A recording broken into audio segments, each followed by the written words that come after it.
Welcome to NFL Tea Time, Week 14 edition. George Bleccia here with Meredith Gorman. And the NFL week is started on a high note for Patriots fans. Beating the Steelers Thursday Night Football, pulling off the upset, winning 21-18, 3-10 on the year. Bailey Zappi looking good. Then Sunday came and went. The Bengals pulled off a win, and that effectively eliminated the Patriots for the playoffs. Earliest they've been eliminated from playoff contention since 2000.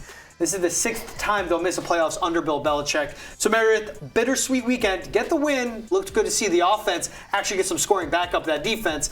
Then back to the low. This team's just not good in the long run. Yeah, exactly. The first half of that game in particular, I mean, it feels like it was weeks ago at this point, even though they just played on Thursday.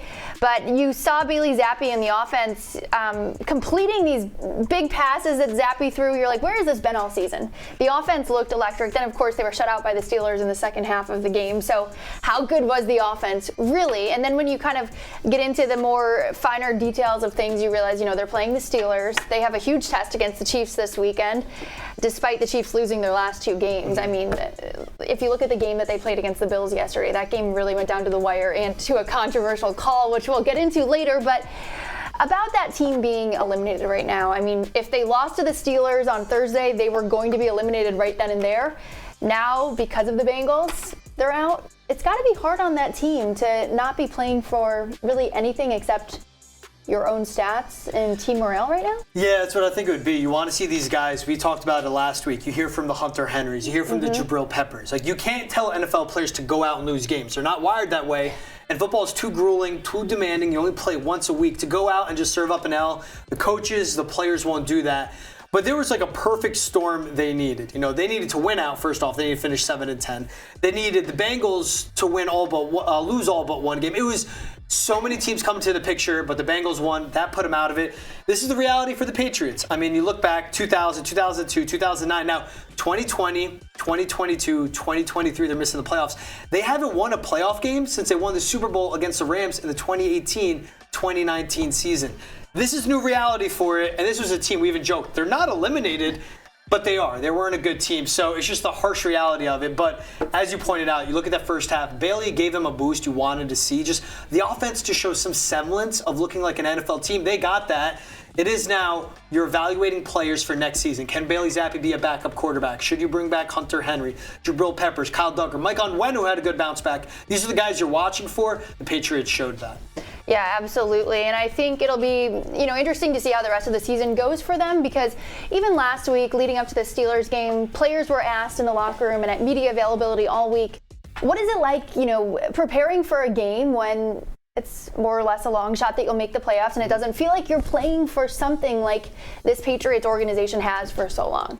And we heard Hunter Henry say, well, we can't take playing football for granted. We are so lucky to get to play this sport for a living. He's like, I don't care if, we have a winning record or we've been losing a bunch of games. Like, I'm still going to show up. I'm going to put my best foot forward and prepare for every game like it's a new week, and none of that stuff matters. And so I like that mindset, but I do think at some point it's got to be tough to just maintain that mindset when you really aren't really playing for like a light at the end of the tunnel at this point. Yeah, and Hunter Henry, I mean, he follows that up with 2 touchdown receptions. On his birthday. The second catch was awesome. But I saw the relief because it was Hunter Henry and Bailey Zappi on the Amazon Prime after in their interview. There was just genuine happiness. You finally got a win. You win in a tough place to go into in Heinz Field. I forget what it's called now. It's always going to be Heinz Field to us. But yeah, for sure. And that was where, exactly. And you see the offense put up 21 points. It should have been 21-10, late score by the Steelers, whatever it is. You got in there, you got out with the win. That's big for the defense, too, because same thing as Jabril Peppers. Like, how do you make sure the guys keep showing up? Because you're losing 10-6, 10-7, 6-0, and he's like, we got to do our best because obviously we're not doing enough, and they showed up that way. Listen, a win is a win, and you could just tell they were so elated by that win. They needed it. And even just for the little boost of team morale, it all counts. All right, and so Bailey Zappi finished with 240 yards, 3 touchdowns, 1 interception. Bill Belichick this morning on his weekly WEEI hit. Yep.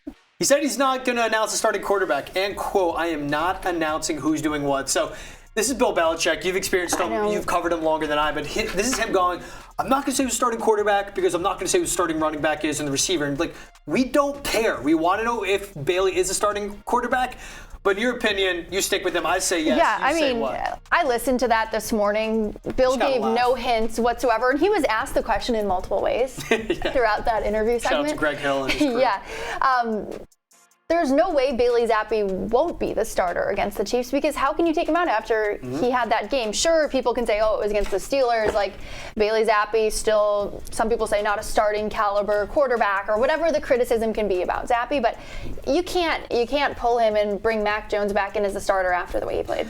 Against the Chargers, it wasn't pretty, but, he was okay. You see this bounce back on a short week against the Steelers. He was poised in the pocket, didn't have quick feet, wasn't having pressure and seeing ghosts out of nowhere. Good velocity on his balls, really tough throws on both those touchdowns to Hunter Henry as well. You saw him go out and do everything you want to see from a starting quarterback. Can he keep you in the game? Did he lose you the game? No. He put up 3 touchdowns, 240 yards, and you look at what they have next: Chiefs, Broncos, Bills, Jets. Again, it's trial and error for Bailey Zappi. See what you have in him.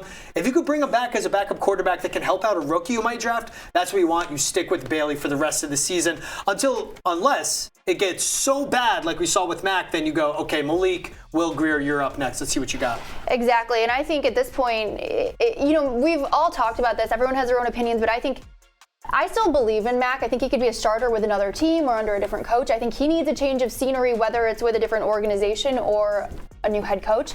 Again, it's so tough for me to see Belichick actually leaving New England and going to a different team.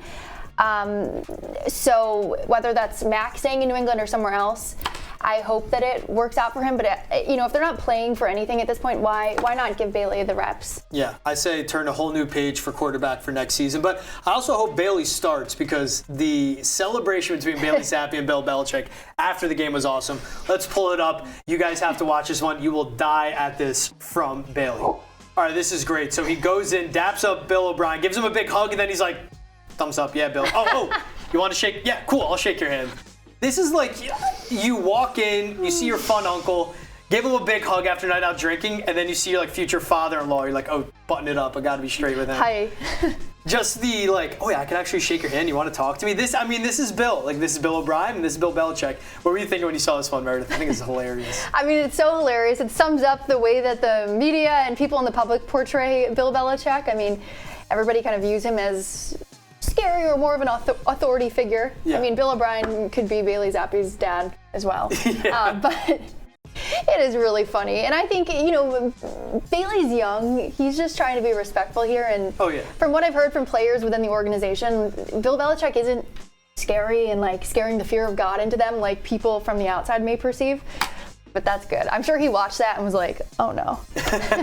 I love it. You see the elation from him and Bill O'Brien. You poured yourselves into a short week, all the film, because he said he started watching Steelers film 4:30 in the morning, Monday morning, after their win Sunday. So you do that, you pull it off, 3 touchdowns, a great first half from him, improve on the second half. And then you just go back to Bill Belichick. It's all right, it's all business with this one. But like you said, people think he's scary, whatever it may be. It's just that you can tell there's the quarterback coach, offensive coordinator relationship with Bailey Zappi, and then there's the head honcho and Bill Belichick. I love this. I want more of this to see these behind the scenes from the locker room. I can't get over just the thumbs up at That was it for me. It was yeah. Oh, okay, I can shake your hand. That's what killed me. It's almost like when you're going in for a hug with someone and they put out their hand, but a step behind that. Yeah. That's exactly, I did that the other day by accident. I've done it before. When someone put their hand out, I went to give them a hug. I'm like, I know I just met you, but I'm a hugger. But it wasn't weird. All right. Sure. This is where I put my foot in my mouth. But someone that, also to recap this weekend, Rob Gronkowski was asked about Bill Belichick, and he came out and said, I have the quote in front of me. Really long, I chopped it down. But he said he'd be surprised if Bill Belichick would go to a different team. So this is making the rounds, Meredith. But when you read the quote, he goes, I would be surprised for him to go to a different team. It would just be really weird. This season is rough, but he's still one of the greatest coaches. To see him on a different team would be really weird. Then Gronk said, I believe he'd be grandfathered in, where if he had another year like this, then the team would be like, okay, let's part ways. Agree with the first part, it would be weird, but that doesn't mean I would be surprised if Bill Belichick would be with a different team. Yeah. Everything I'm projecting on this team when it comes to draft, free agency, quarterback, I'm projecting it all with a different head coach and a different GM in charge, because Bill Belichick wants to do both, and if he wants to continue to be a general manager, he has to leave here. But to the second part of him saying, I believe he's grandfathered in, it's not been just one season. It's been a slow decline the last 3, 4, 5 years since Brady left. So that's why I think Bill Belichick's done. What do you think of Gronk making these comments? I mean, I agree with Gronk in the sense that I can't picture Belichick with another team. I said it earlier. I stand by it. The thing is, it's like, if you fire Bill Belichick, looking at it in a sense of setting a precedent for the team and for the person that comes in, it's like, how many expectations would you be putting on this hypothetical new head coach? Because you're saying this head coach who brought you 6 championships and a dynasty of success throughout his time coaching the team, that's not good enough. 6 championships, not good enough. I mean, most head coaches dream of getting 1 Super Bowl championship. So it's like the pressure on whoever comes in is going to be just exponential, because imagine they get rid of Bill Belichick, he goes to another team, they either make Gerard Mayo the new head coach or bring in somebody else, and they end up having the same record as before. I mean, that's the situation that they face, and the risk of, parting ways with Bill Belichick. I just think you have the 6 Super Bowl trophies, and certainly it gives you a long leash. We've just seen it happen year in, year out. And this coach, the way this franchise is being run from a team perspective, the standard is much lower than it used to be during the heyday. We saw in the early 2000s, and obviously the second half when they won 3 more Super Bowls. The last one was their playoff win. So I get what you're saying, though, but it's Bill Belichick right now is not the same Bill Belichick from before. And he's done it with his drafting. He hasn't hit on a first rounder since Dante Hightower in 2012. He's done it with his assistant hires, go back to last season, or just him with his assistants to running backs coaches, receivers coaches, secondary coaches. So I think when a new head coach comes in, you have to give him 4 to 5 years, because it's going to take a few years to get the personnel in, but also build the culture back up. One thing that I do find interesting is, like, Jabril Peppers and some players on the team have come to Bill Belichick's defense. Like, they're like, we're playing for one of the greatest coaches who's ever coached the game of football. So hypothetically, again, what if the Patriots revamped the GM side of things, brought someone else in or promoted someone to take care of that side of things, and Bill Belichick, the head coach, stays the head coach? Like, he can still have his hand in things, but maybe he's just not controlling things as the GM fully. I know that would be like a step back for him, so I don't know if he'd want to take his foot off the gas and, essentially, I guess, be demoted in a sense. But that would be a situation where maybe he could stay with the organization, and in what you said, to your credit, like, maybe they'll have better luck drafting players and developing players. Don't hate that idea. Because you look at what they did. They beat the Steelers 21-18. They lost to the Chargers 6-0. They lost to the Giants 10-7. They lost to the Colts in Germany 10-6. The game plan was there. The offense wasn't. And the reason for that is because he's the head of personnel. And they don't have any good receivers. The running backs, their offensive line, not good. The quarterback situation is not good. Everything comes back to him as the GM. But him as a head coach, if he goes into meetings, all right, this is what it's going to be. We need to punt in these situations. We need to play conservative in these situations because the defense will do it. I'd be fine with Bill Belichick solely as a head coach. I just believe with him, it's all or nothing. He wants to make the shots as the GM. He wants to call the shots there. And if he wants to be all or nothing, then you say, go, hit the highway. And you could get draft compensation for him. I don't think they fire him. You could get a second, maybe a second and a third for him. I'm fine with that, a team that needs to rebuild. But I like you floating that out there, because it did cross my mind. I mean, you look at it, they were put in a situation to win, but they couldn't. They came up short because they don't have the personnel, and that's because of Bill Belichick. Bill Belichick, the GM, needs to go. Bill Belichick, the head coach, I'd be fine with him staying, but then you also need to keep Bill O'Brien here. I'll stand by this. I think the Patriots would be making a huge mistake if they let Bill Belichick go to another team. Right now, you're saying, even if he says I still want to be the GM? I just think if they trade Bill, or, Bill ends up walking after this season and he goes to another team, I could just see him going full revenge tour like Tom Brady did. Patriots end up not having the same record as whatever team he ends up coaching. And everybody in New England sitting there like, maybe it wasn't so bad when Bill was here. If he wants to only be the head coach, maybe that might happen. But if he wants to go and be the head of personnel, but I see you on that. You don't know until he's in a different setting, and it could be with different ownership, with a different GM, with a different roster construction, maybe different drafting, whatever he falls into, he can lead. If you give him a skilled team, he can coach him up. So it's also depends where he lands next. Like if he's with the Chargers, you give him Justin Herbert, those weapons, but also defense, which hasn't been good, but has the skill guys and the talent in certain spots. Maybe he can make that happen. That's right. I mean, the biggest thing is if Bill Belichick isn't in New England, that whole culture of the Patriot way, which has been the culture for over 20 years now, it's like if that doesn't exist anymore, it really is an entirely new era for the Patriots organization. All right, a lot of Patriots talk. Let's talk about their next opponent, though. It'll be this Sunday, hosting the Chiefs at 1 p.m. Kansas City 8-5, and their latest loss, that's the one that drew eyes because Kadarius Toney and Travis Kelce. Well, let's say they're down 20-17. Patrick Mahomes finds Travis Kelce. He does an impromptu lateral to Kadarius Toney, scores ballistic, offsides on the offense on Kadarius Toney himself. Patrick Mahomes, Andy Reid irate at the refs after the game, saying, how can you call that in that spot? You got to warn the guy. To me, I'm like, Toney was egregiously offside. Yeah, you look at the footage and it's like there's no disputing it. Also, not He's for further nothing. up than the center. Not for nothing, but we hear Patrick Mahomes say something to Josh Allen about the call as they're walking so off the bad. field, which kind of was a bad look for Mahomes. And then he's talking about it in his press conference. And as someone watching from the outside here, I'm like, the Chiefs have gotten a lot of calls in their favor. Oh, yeah. The one time they don't? Okay. Exactly. A little unraveling for them. My point, when you're in the NFL as a receiver, Kadarius Toney, you go up to line, you say, I'm on or off, and the ref tells you either you're good, move up, or move back.